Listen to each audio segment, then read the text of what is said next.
اعوذ باللہ من الشیطان الرجیم، بسم اللہ الرحمن الرحیم۔ کسی گاؤں میں ایک سیدھا سادہ بولا بالا سا آدمی رہتا تھا۔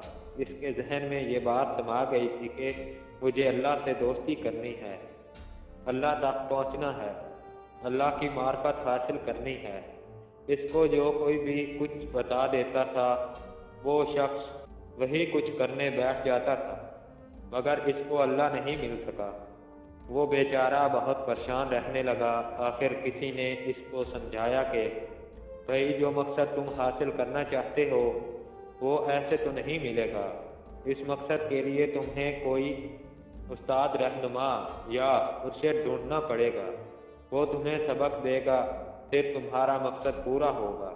وہ مرشد کی تلاش میں مارا مارا پھرتا رہا، مگر کہیں بھی بات نہ بن سکی۔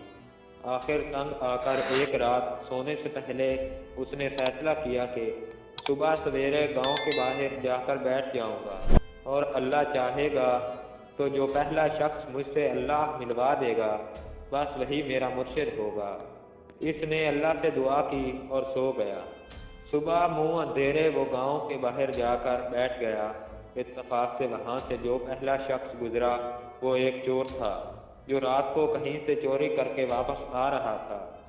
اس بھولے آدمی نے تو اس چور کو پکڑ لیا اور مل گیا مرشد، مل گیا مرشد کے نعرے مارنے شروع کر دیے۔ چور بیچارہ بہت گھبرایا کہ کہیں پکڑا نہ جاؤں، کوئی پہچان نہ لے، اس مصیبت سے جان کیسے چھڑاؤں۔ بہت سمجھایا کہ بھائی میں کوئی مرشد نہیں، مگر وہ شخص کہے کہ نہیں، آپ ہی میرے مرشد ہیں۔ میں نے تو رات کو اللہ سے دعا کی تھی کہ پہلا شخص میرا مرشد بھجوا دیجیے گا، ہو ہی نہیں سکتا کہ آپ میرے مرشد نہ ہوں۔ چور نے بہت منت سماجت کی، مجھے جانے دو بھائی، میرا پیری مریدی سے کوئی تعلق نہیں۔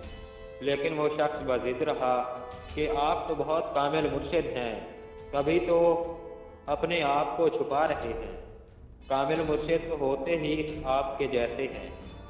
آخر چور نے جان چھڑانے کے لیے یہ ترکیب سوچی کہ بھائی ٹھیک ہے، میں نے تمہیں مرید کر لیا، اب تم جاؤ اور سامنے جو درخت ہے اس کے نیچے جا کر اللہ کے حضور سجدے میں گر جاؤ، اور جب تک میں خود نہ آؤں تم نے سجدے سے اٹھنا نہیں ہے۔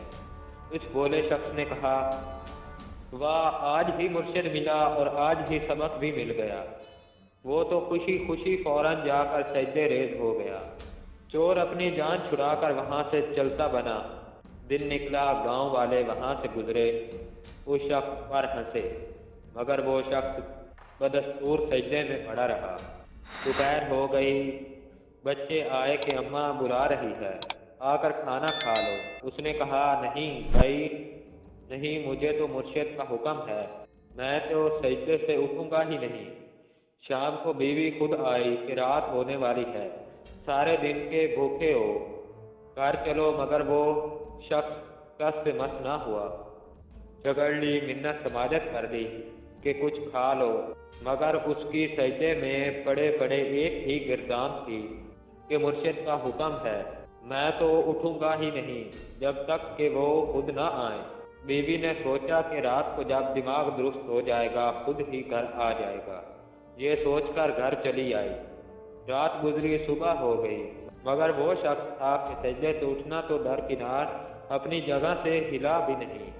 دوسرا دن بھی ایسے ہی گزر گیا، یہاں تک کہ تیسرے دن سجدے کی حالت میں بھوکا پیاسا رہ کر اس کی حالت غیر ہو گئی۔ اس کی یہ حالت اور لگن دیکھ کر اللہ تعالیٰ کا دریائے رحمت جوش میں آ گیا۔ اللہ تعالیٰ نے حضرت خضر علیہ السلام کو حکم دیا کہ اس شخص کا سینہ میری معرفت کے نور سے بھر دو تاکہ یہ مجھ سے متعارف ہو جائے۔ حکم پا کر حضرت خضر علیہ السلام اس شخص کے پاس تشریف لائے اور کہا، چلو بھائی اٹھو۔ اس نے پوچھا، جی آپ کون؟ انہوں نے کہا کہ میں خضر، تمہارا کام ہو گیا، اٹھو، معرفت کا علم عطا کروں تاکہ تم اللہ سے متعارف ہو جاؤ۔ اس نے سجدے میں پڑے پڑے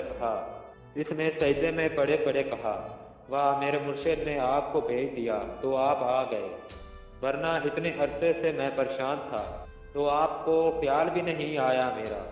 مرشد ہو تو ایسا، جی آپ جائیں، مجھے آپ سے کچھ نہیں لینا۔ مجھے تو میرے مرشد ہی دیں گے تو صرف ان سے ہی لوں گا۔ بہت سمجھایا کہ بھئی وہ چور ہے۔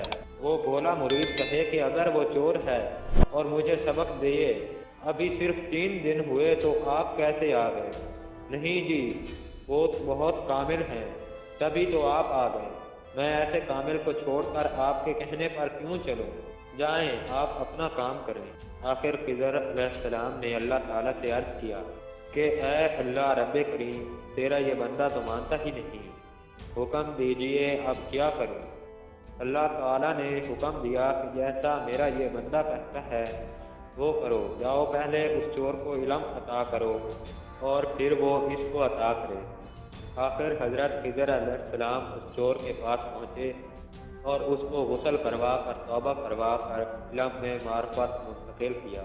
پھر اس کو لے کر اس بھولے مرید کے پاس آئے اور چور نے وہ علم اس مرید کو منتقل کر کے اللہ تعالیٰ کی معرفت عطا کی، اور اس چور نے بھی اختیار یہ کہا کہ واہ، مرید ہو تو ایسا جو پیر کو نواز دے۔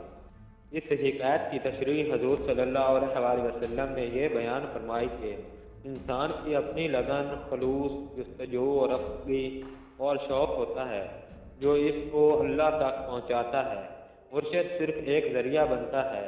پھر قرآن کی آیت بیان فرمائی کہ جو لوگ اللہ کی راہ میں کوشش اور جدوجہد کرتے ہیں، اللہ تعالیٰ لازماً ان کے لیے اپنی طرف آنے کی راہیں کھول دیتے ہیں۔